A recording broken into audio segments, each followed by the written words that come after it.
Hello guys! I'm coming back super quick, right?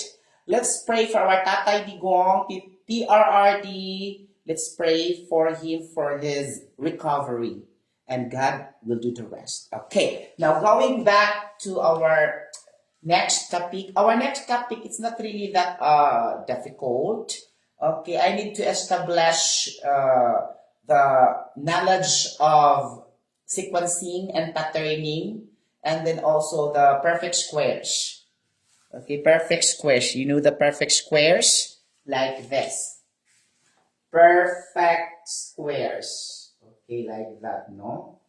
Oh, when can you say that if it is a perfect tense in English? Perfect tense and continuous tense. No, have, had, has, right? And then continuous tense, ing form. Right? Now, perfect continuous tense. I have been eating bread today. Or things like I have been eating. If I will say, if there's no bean at like that only, I have eaten. So, sama siyang I have eaten. So, muna siyang atong perfect. In my high school, okay, I attempt to memorize this, but I failed. Because I found out that it cannot be used pa at the time. Okay, get the point? But there's already a passion of doing these things. But I'm not good in math. Okay? But it's just like there's curiosity. Do you know what I mean? It doesn't mean that if you don't love that subject, you don't have the courage to be interested and to be curious, right? So, in my part, I am really curious because I need to discover why I'm weak in this subject compared to other subjects. So that's the reason it triggers me to research what made me weak in this particular subject. So it's really ignited my curiosity even though I don't love. You get the point? So once there is curiosity, then the moment you do that, so it could either you love it or you hate it in the end. But in my part, I love it. That's why. You get the point? So this is called learning through discovery or discovery learning. So I hope all of us will have discovery learning because discovery learning is very precious and fundamental to every human being. Imagine you need to discover something. When you discover something, this is really instinct and inherent within you as an individual. No, so many types of learning, reflective learning, like that now. Okay. Okay, get that point? Progressive learning, cumulative learning, like that. Okay, but I choose discovery learning. Okay, from the word itself, it's so stupendous, right? As you can see. What's stupendous? Meaning, it's so... talking a lot, right? Okay, discovery learning. So once you have discovery learning, you will go back also to reflective learning. Okay? So we're gonna reflect our previous lessons, how we're gonna progress, how far we learned. Okay? Things like that. So that we establish the smoothness of our standards and competence with regards to that particular lesson. We don't need to scaffold our lesson already. Okay, because we already developed the learning well, no? So meaning we had learned or we had learned. Okay, get that? Learned and learned the same. Learned UK English, learned American English. You get the point? Okay, that's very clear. Now, perfect square. So this time I'm gonna teach you memorization. Okay, you get the point of from 0 to 20. Enumerate the perfect squares. Okay, if you don't love, maybe you will say, that's so boring. So perfect squares. Let's try to enumerate, no? So we have 1, 4, 9, 16, okay? 25, 36, 49, 64, 81, 100, 121, 100, check. Later, my memorization is not perfect, right? I think it's gonna be 361. You get the point? Wait, I will multiply in my brain cells. Wait, sorry guys, ha? Okay. Ting, ting, ting, ting, ting. What? Wait. Oh, ting, ting, ting, ting, ting, ting, ting, ting, ting. I think 381. No? Okay, things like that. Tama ba? 381? 396, 325, 356, 389, 324, 361, and 400. Okay. Now, what's the benefit? Let's ask for the benefit, like a health benefit. So this is now called lesson benefit. Okay. What's the lesson benefit? The lesson benefit, so that when you try to face an examination that involves perfect squares, or the square root of a perfect square number, then you don't need to use the calculator. It's only in your mind. Then, fast mode of calculation. It will save your time. Okay? Rather than using the calculator and manually doing it, especially if there are two numbers multiplied by two numbers, it's easy to do that in manual based on our learned, mathematics solving of multiplication. You get the point? Calculator, fine, but sometimes test. Okay? And to tell you honestly, if you will take engineering course or whatever BS in math, it's always recurring. What do you mean by recurring? Meaning reoccurrence. It will come out repetitively every time the square. When you solve mathematics. Okay, 2. The square root of 9, the answer is 3. The square root of 16 is 4. The square root of 25 is 5. Okay. The square root of 36 is 6. The square root of 49 is 7. Right? The square root of 64 is 8. Okay. The square root of 81 is 9. One engineer right now in front of me. Random, on the spot. Even though summa cum laude. Magna cum laude.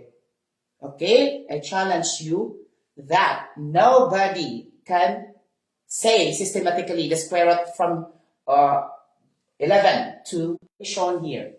Right? So each answer here would correspond to this.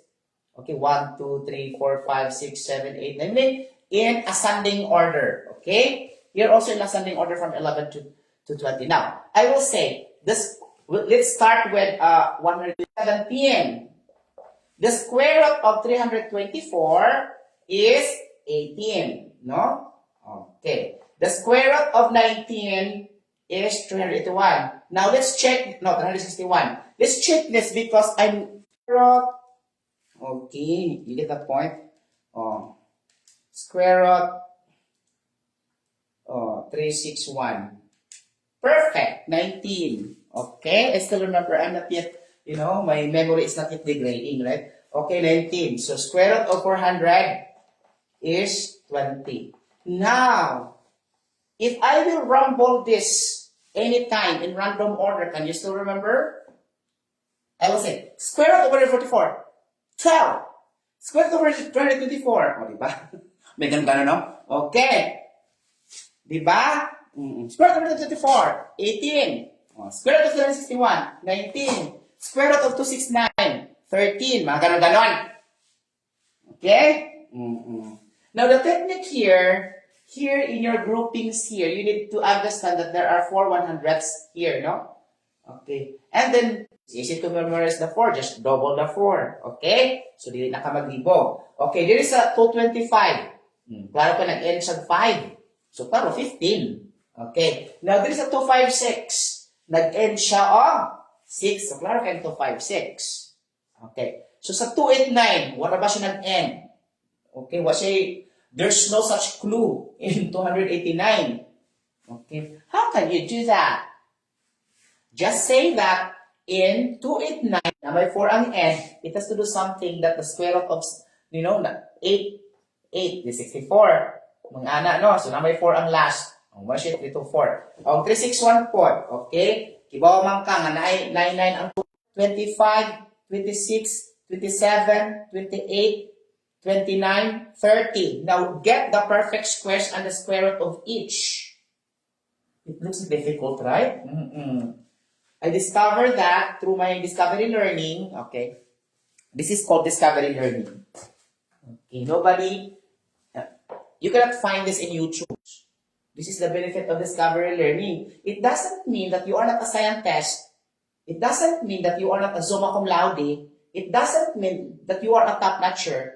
It doesn't mean that you are not a mathematician. You cannot create your own formula. Okay? You cannot create your own discovery. You can also create your own. Okay? It depends on the context, what you are interested. What you are interested. Okay, got the point? Ganun siya. Okay, got the point? In chemistry, I discovered something also. You get the point na the algebraic equation of balancing. You can never see this in the books or any teachers all over the world. Okay? You can never see this also in YouTube or any social media. Teaching algebraic equation of balancing the chemical equation. So, why should you sort of nakakam up? Because I'm right? So later I'm gonna show you also that kind of example. And let's go back to the perfect square na mag-start at 21. Okay, now, di ba? 21. Okay. 21 raised to the power 2. Pila siya. Okay, things like that. So we have here 21. So the more it is artificial, the another connotation and another meaning will be you are faking yourself. Fake.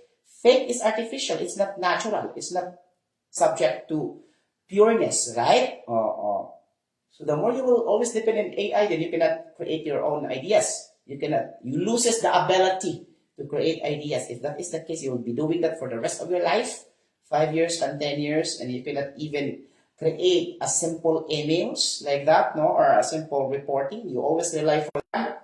22, so much for that, right? So did you understand my, linguistics speaking? Okay, or my words? Okay, because it looks like very fast, right? Okay, 24, 25, 26, 27, 20 raised to the power 2, 20 raised to the power 2. Perfect! It's more fun in Muzamia City. Joke. Okay. Things like that, okay? So it's more fun because I'm not in the Philippines, so it's more fun in our Muzamia City. Okay. So you have it, 21. Okay, 21 raised to the power 2, right? We have 441. Okay. You get the point? 441. Now here, 22 raised to the power 2. Okay. 22 raised to the power 2. Okay, kapila 22. Okay. Then times 22. Okay. Now, you're gonna ascend that from here, here, here, here, here, here, here, here, here. What is ascend? Meaning increasing the value. Increasing the value. That is that, you see, the gap will be added to the first. Parang ganon siya. So, 43 plus 441 is equal to 484. Parang ganon. Okay, get the point na?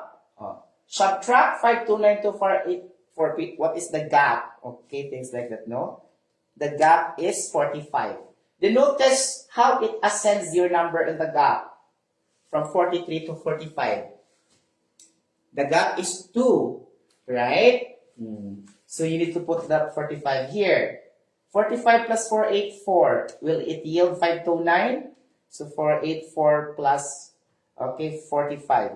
Yes, perfect, 529. So meaning to say, you will only add a gap in the first baseline, then you can produce the square of this each individual. You get the point? Now after 43, since you know that the gap is 2, this will become 47, 49, 51, 53, 55.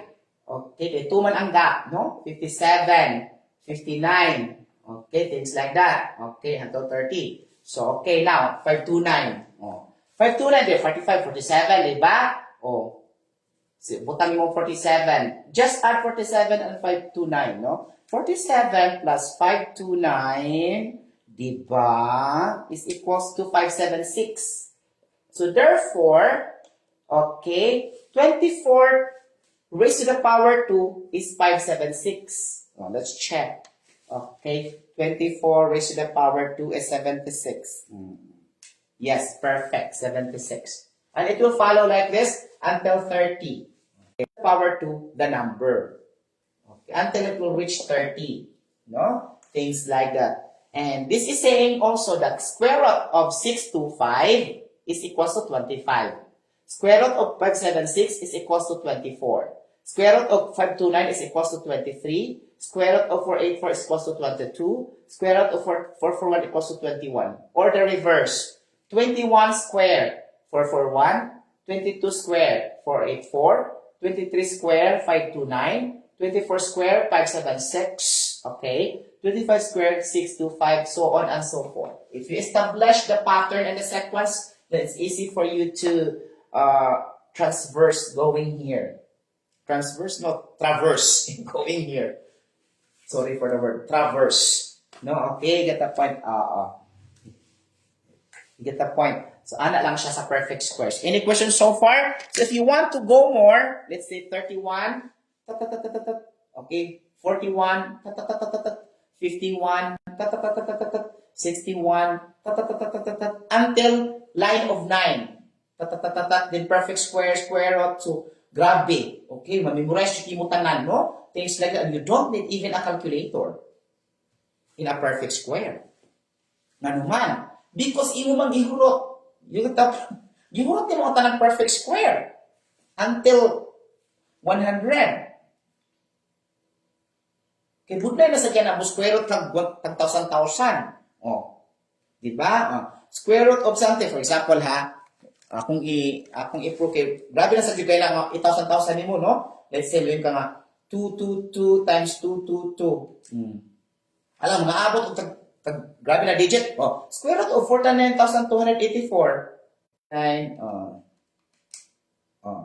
O, taas naman gani kayo. Oh, square root of 9,801. 99. O, diba? So, wala na calculate. You get the point, no? If I tell you, if you continue, no? From 3, from 4, from 5, from 6, from 7, 8, 9. What this kind of learning? Discovery learning. Meaning nobody taught you to do that. And it's first time you created that without copying other vloggers, other authors, other mentors, other educators, other trainers, other teachers, other facilitators, or name it. Okay? Things like that. Okay. Thank you so much. I hope you like it in the Perfect Squares study by Sotero, your math teacher as of this moment. Bye-bye, God bless everybody. See you later. Oh, ang ako mga viewers na nadri. Si Dayon Dorlando, si Michelle Banawa. Uy, kung sa